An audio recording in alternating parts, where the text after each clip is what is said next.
Non, je n'enseigne pas la danse. Ce que j'ai vu des productions d'élèves ne me satisfait vraiment pas. Je trouve qu'il n'y a pas assez d'apprentissage moteur. Les élèves s'expriment, certes, mais qu'est-ce qu'ils apprennent en termes de motricité? Pas grand-chose. Je pense que je suis trop rationnel. Tu sais, je suis fils de paysan. J'ai besoin de choses tangibles et puis j'y connais rien. J'ai jamais vu de spectacle de danse contemporaine. Non, je n'enseigne pas la danse, tout simplement parce que je n'y connais rien et que je suis plus efficace à enseigner ce que je sais enseigner. Quand je vois l'expertise que j'ai développée dans les autres APSA, je me dis qu'il me faudrait une quantité énorme de FPC pour réussir à enseigner les arts correctement. Je n'enseigne pas la danse, tout simplement, je ne m'en sens pas capable. Je n'ai ni la culture, ni la technique, ni la pratique. Je suis pas formé. Quand je fais danse avec mes élèves de 3e, on part d'un spectacle de Muran Murazuki qui s'appelle Box Box. On essaie de voir comment il prend la boxe et comment il en fait un spectacle de danse en fait. Et nous, on prend une autre activité sportive et on essaye d'en faire un spectacle de danse. Alors à partir de situations, de contraintes, etc. Ils composent leur spectacle. Mais à un moment donné, moi, je suis sec. C'est-à-dire que je ne sais pas comment faire pour passer de ce qu'il me propose, ce qu'il propose, à une vraie motricité de danseur, c'est-à-dire de passer d'être vraiment dans la danse. Je ne sais pas le dire. Autant je suis capable, par exemple, de repérer entre deux personnes qui sont sur un plateau, qui marchent, juste la marche.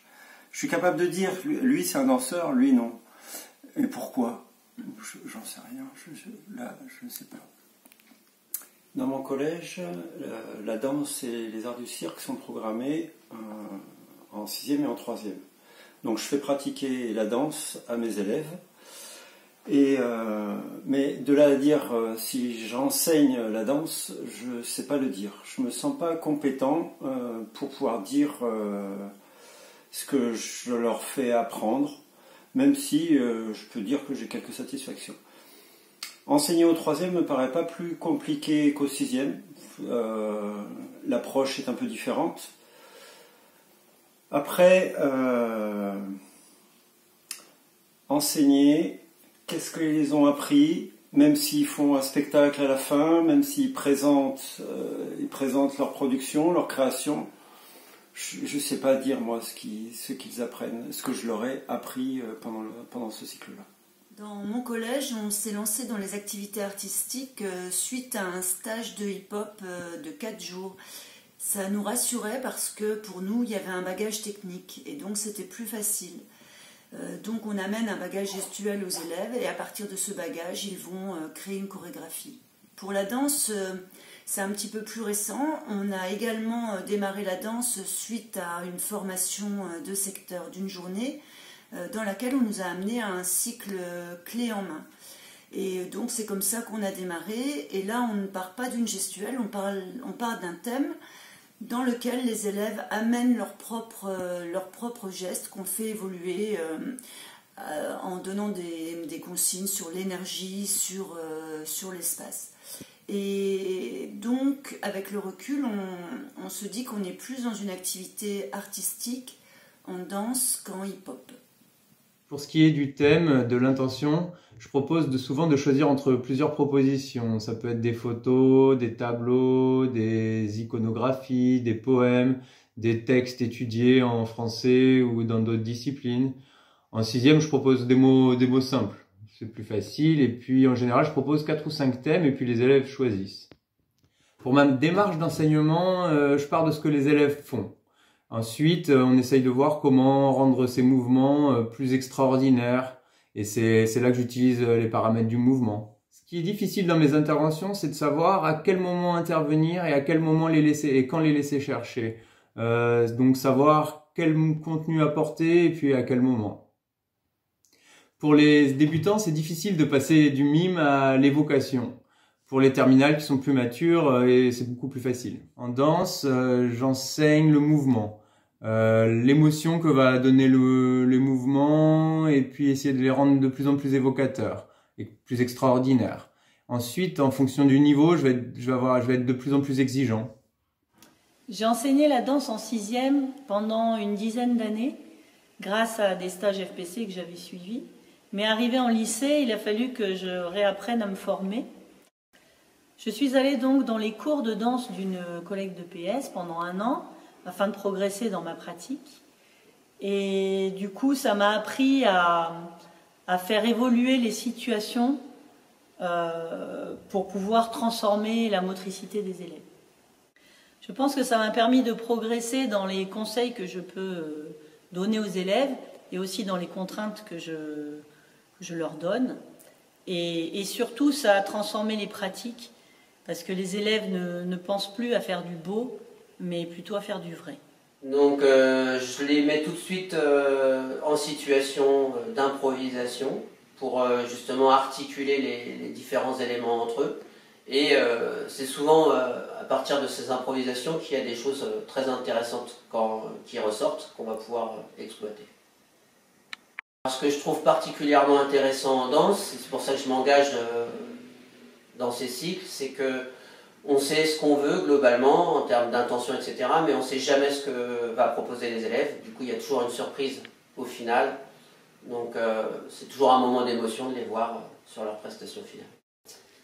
Alors en terminale, j'adore travailler avec les terminales dans la mesure où ils comprennent vite la notion d'intention.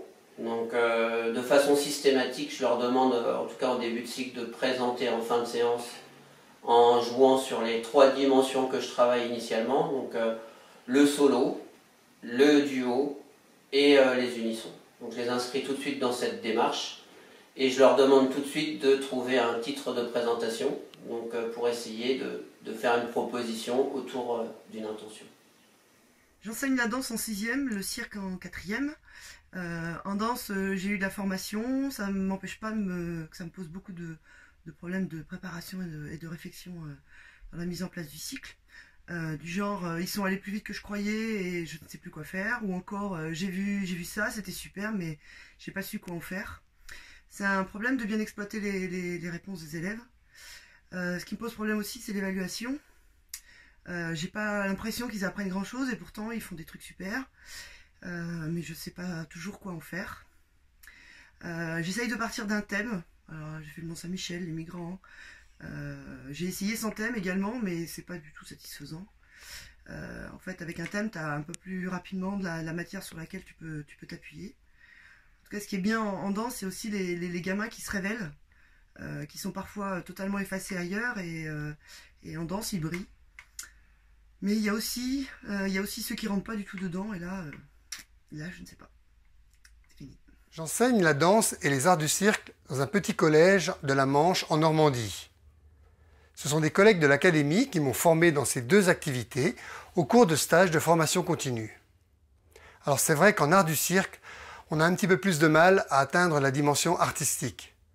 Les élèves sont friands de gestes techniques, d'exploits sportifs. Alors on zappe entre acrosport, jonglage, travaux d'équilibre. Mais on a du mal à atteindre une production artistique globale. En danse, on se concentre sur un thème, une photo, un sentiment, un conte, et on travaille le mouvement, la composition, pour atteindre finalement plus facilement une chorégraphie. En art du cirque, c'est beaucoup plus difficile à réinvestir. Dans le lycée où j'enseigne, je suis la seule prof à programmer le cirque ou la danse. J'ai une collègue qui fait de l'acrosport, et un collègue qui est un petit peu réfractaire. On peut pas dire que je suis à l'aise, je suis partante pour un premier cycle et je vois bien que ce que font les élèves, c'est pas toujours abouti, mais je sais pas vraiment faire différemment. J'ai souvent un problème à leur faire identifier ce qu'ils font. Je vois un élève qui fait quelque chose d'extra, je veux lui faire retravailler et il retrouve pas forcément ce qu'il a déjà fait. Des fois, ça tient à rien, une position de tête, une posture. Je pense qu'il faut être super précis et qu'ils ont besoin de ça. Donc, moi, je sais pas en quoi il faut être précis. Voilà. Le cirque, c'est un peu plus facile pour moi. J'utilise l'acrosport, qu'on a déjà fait précédemment. Par exemple, je pars souvent d'un scénario avec des verbes d'action. J'impose le scénario. Vous vous promenez, vous rencontrez un objet collé au sol. Alors l'objet, je prends souvent le rouleau de PQ, ça fait rire tout le monde, mais ça décontracte.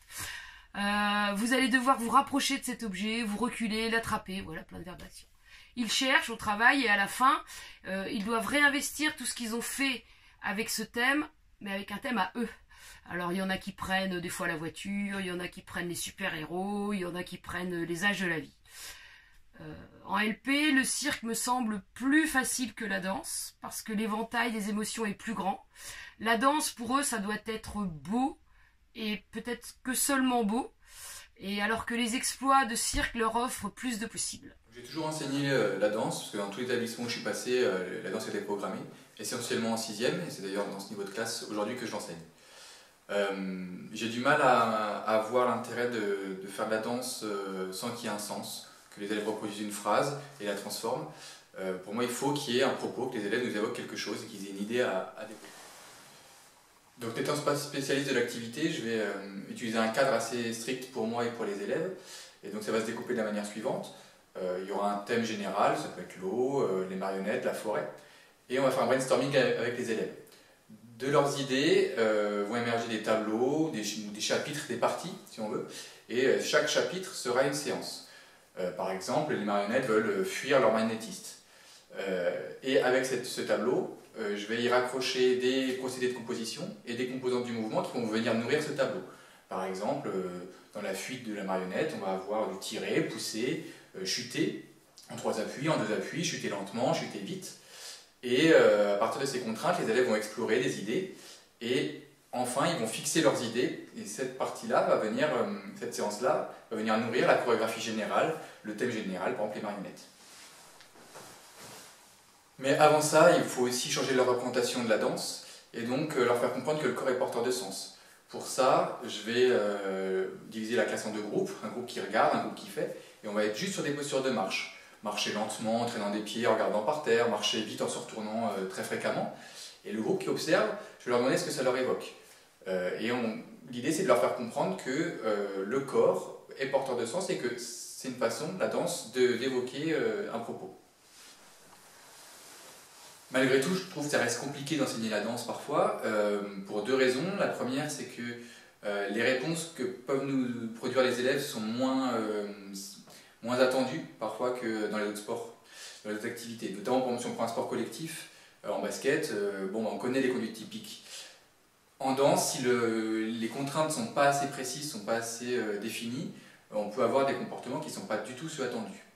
L'autre difficulté, c'est qu'on leur demande rarement de créer au collège ou au lycée, et donc ils vont avoir du mal des fois à venir fixer bien leurs idées pour nourrir la chorégraphie. Je fais danse avec toutes mes classes de bac pro et aussi avec les secondes années de CAP. Je m'appuie sur le hip-hop parce que j'ai essentiellement des garçons qui ont de bonnes capacités physiques. C'est aussi la musique qu'ils écoutent et moi je suis plus à l'aise avec le hip-hop qu'avec le contemporain. Au départ, les élèves connaissent le rythme de la musique mais ils connaissent très peu la danse hip-hop. La première séance, j'ai des remarques du type c'est pour les filles, mais ça passe assez vite parce que je leur montre des œuvres de hip-hop de haut niveau et aussi des réalisations d'élèves en UNSS pour que ça leur paraisse plus abordable.